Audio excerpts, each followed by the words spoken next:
Hey, good morning, and how are you guys doing today? I hope you are doing amazing. So, we are back working to finish up edits on Echoes of the Cosmic Veil. Of course, we're at chapter 8. It's going pretty freaking smooth. I mean, not the greatest editor, I'm going to just be honest. One thing I would really like to not have to do about writing the book is editing it, but we are getting through it. I'm going to get chat up real quick.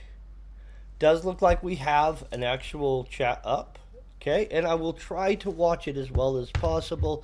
But please keep in mind, my second monitor is just a actual cell phone. And so I don't pay attention to it as much as I focus on trying to get through what we're trying to get through this morning. And with that, let's go forward. You guys are epic. I hope you're just kicking ass in your own life. And that's it. So I had a feeling of confidence as Wait, I had a feeling of confidence as we traveled in the long corridor uh, connecting Dorius space station to our destiny. Think that's good. I had not been off the space station in years.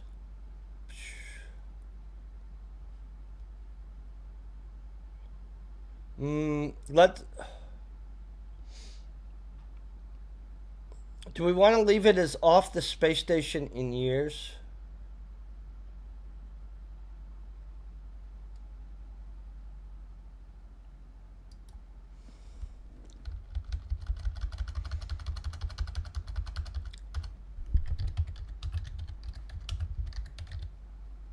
Okay. I had not been away from home in years, but I knew this would change our lives. Not only the credits to be able to live a better life, but a change in direction, a much needed one. I reached into my cargo pocket, checking the nanite injector once more. I could not wait to get it to my quarters and give me enough. Ooh. Oh, yeah, we did call them nanite injectors. For a second, I was confused on the nanite injector and why he has it because he later gets nanite injectors that are actual medical nanite injectors. Um, let's call these constructor nanites.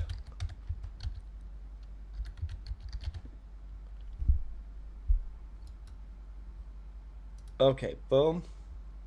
Also, it's 5 a.m., so my spelling is not always going to be perfect. It just heads up in you guys. Okay, I reached into my cargo pocket, checking the constructor nanites once more. I could not wait to get to my quarters, giving me enough freedom to pop some bliss and get another random nanites to work, finishing the link. Okay, obviously we see where that's wrong. My eyes were immediately drawn to a pair of long, perfect legs. Ooh, that's a giant skip. So this must be him checking out that girl. Okay, my eyes were immediately drawn to a pair of long, perfect legs which met a tight skirt halfway up her thighs. Her body was well endowed, yet toned. So let's have him glance somewhere so this makes more sense.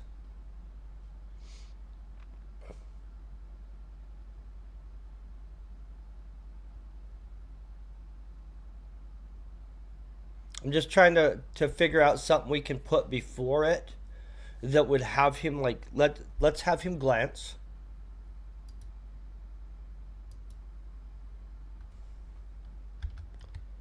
Okay.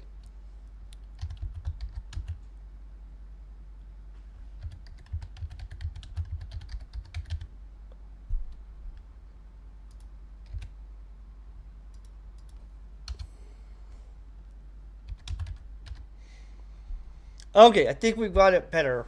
As I glanced around, my eyes were immediately drawn to a pair of long, perfect legs, which met a tight skirt halfway up her thighs. Her body was well endowed, yet toned and athletic. She had long red hair, a soft face, and enticing indigo blue eyes. I was not sure why, but she was accompanying Salvador. She stood slightly away from him, as if she was watching everyone. I noticed her smiling a couple of times. Oh, you know what? We've already noticed this girl. Let me figure out how to fix this. So we had him already notice her earlier about 2 chapters ago or 1 chapter ago.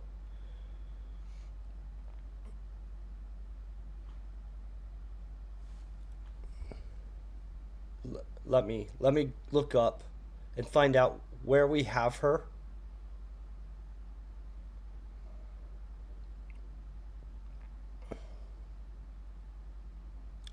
Okay, that's Rory. Hold on 1 second. I just want to figure this out. Doc 51, we get there. Watching the monitors. Okay, Salvador.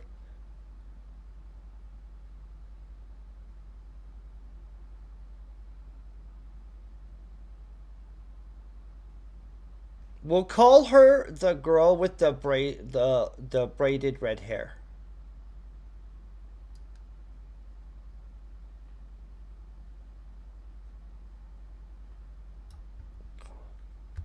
Copy. That way we keep this consistent. Watch this.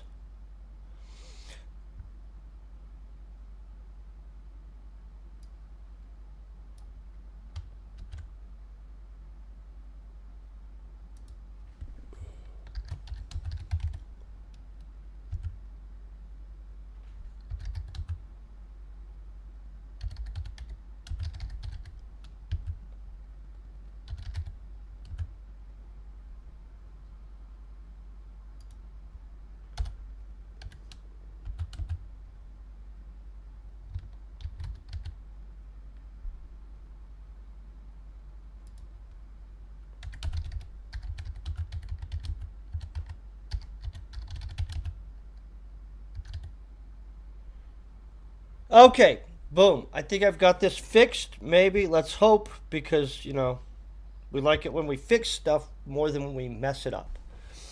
As I glanced around, my eyes were immediately drawn to a pair of long, perfect legs, which met a tight skirt halfway up her thighs.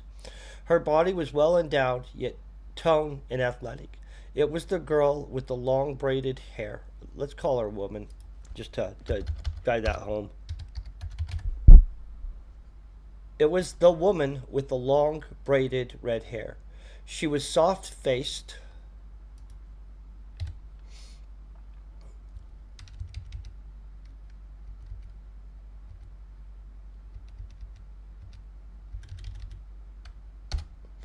and enticing indigo blue eyes which had captured me. I was not sure why, but she was accompanying Salvador. She stood slightly away from him as if she was watching everyone. I noticed her smiling a couple times when she looked over at me. In that I noticed you way. It was hard to take my eyes off her, and it was clear she could tell. We all became silent as we entered into the cargo ship's main boarding area. The ship was being commanded by Captain Avi Coach. Her appearance exuded confidence and discipline. Her uniform was crisp without a thing out of place. Her raven black hair neatly tied in a bun. She was attractive, but a few years more mature than myself. The ship itself was fully crewed, including a half dozen advanced security androids. The crew, like with most corporate ships, consisted of mostly humans or human variants, with only a few positions held by alien species. It had the latest in warp compression field generators, along with several other upgrades you would not expect. Akio joined us, accompanied by a lady, Washington. Who do I have Akio with? I don't know who I have Akio with, guys. Akio joined us, accompanied by a lady, Washington and Kyoto, along with 2 other men. The lady was petite, dressed in a black skirt and top, with arcane tattoos sleeving her arms. Okay, we can just say sleeving her arms? Right? Okay. Yep. It was easy to see that Captain Coach was visibly pleased upon seeing Akio step forward, saying, I was not expecting so many of you. Salvador quickly replied with a nervous smile.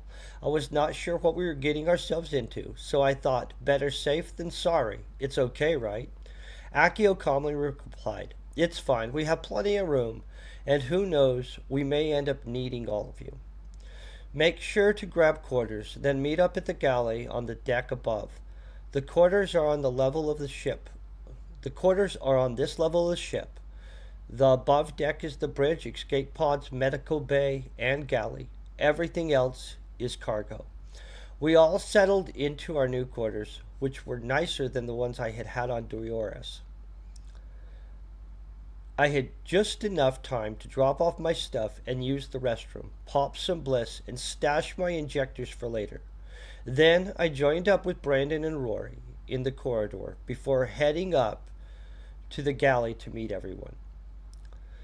I arrived and looked over the situation. The rest of our friends were already setting with the hot redhead, Bruno and Frank. Akio sat with the captain at her table along Salvador, Washington, Kyoto, Trag, the two other men, and the arcane tattooed woman. Okay, so I definitely have that as a separate girl. I gotta remember who this is. I don't remember this. I know that we do have several girls in the thing. For some reason, I'm not remembering who this is. The ship crew, for the most part, had spread out across the other tables. One of the ship's service androids brought us food to eat, as Akio worked to introduce everyone to each other. The room seemed filled with tension, but the food they were serving had real meat, along with a bowl of soup and even bread, which seemed to quickly calm everyone. During the meal, Akio stood up, drawing our attention, saying, "We all want this to go as smoothly as possible, so simple ground rules, no causing problems. We all have 3 days. I don't know if I wanted to keep it at 3 days, but let's just leave it there because I probably used 3 days. If not, I'm gonna have to pay attention to this while doing another read through. Before we will arrive at Trintari system, so get along. Once we get there, the faster we get this done, the sooner we'll be back in safe space, and the sooner you all get paid."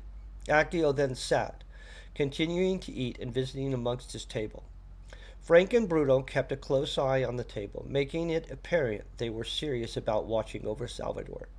We all sat talking among our table about how we would spend the credits once we were finished up and got back. One by one, my friends finished their meals, got up, and headed back down to their quarters. Frank and Bruno finished up eating and went over to sit with Akio and Salvador at the captain's table, leaving just me and the redhead, who I knew, wait, who I now knew was named Kiara. Okay. So I think we have that spelt right and stuff, and I think this is Kiara.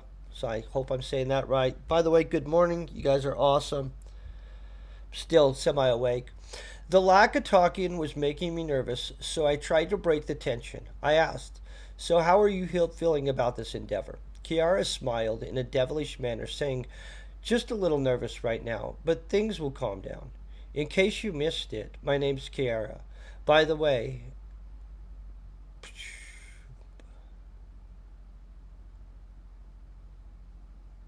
I think that this would also..."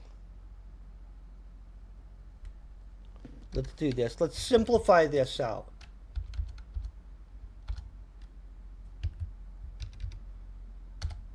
And let's just boom.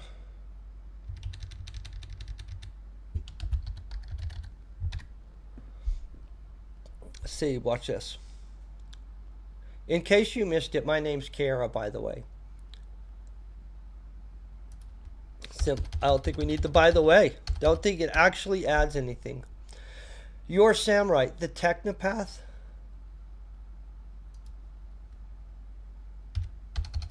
I don't think we need the correct. Think we got it. You're Samurai, the technopath. Yeah, that's me, the technopath. Monitoring her eyes to the... Ooh, wait.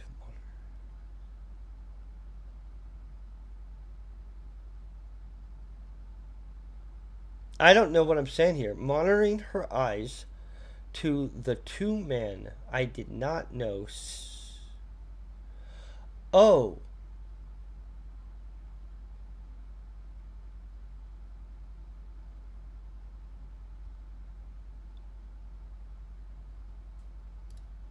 Okay, see, we did this weird.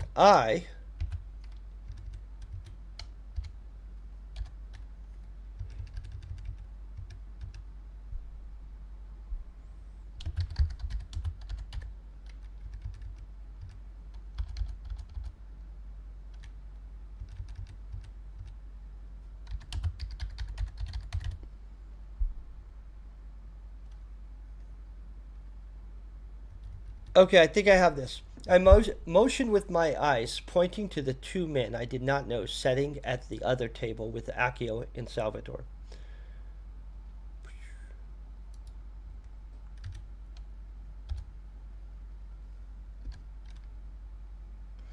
I quietly said, "Those two seem a bit creepy. What do you think?" Kiera glanced over at their table briefly, then said, "Well, Sam, I think Akio is playing some kind of game. That is besides the one we were told about." I noticed Akio was more than just a little relieved when he noticed how many people had came, and he does not trust Daniel or Ethan, the two men you're asking about, at all. We can just boom.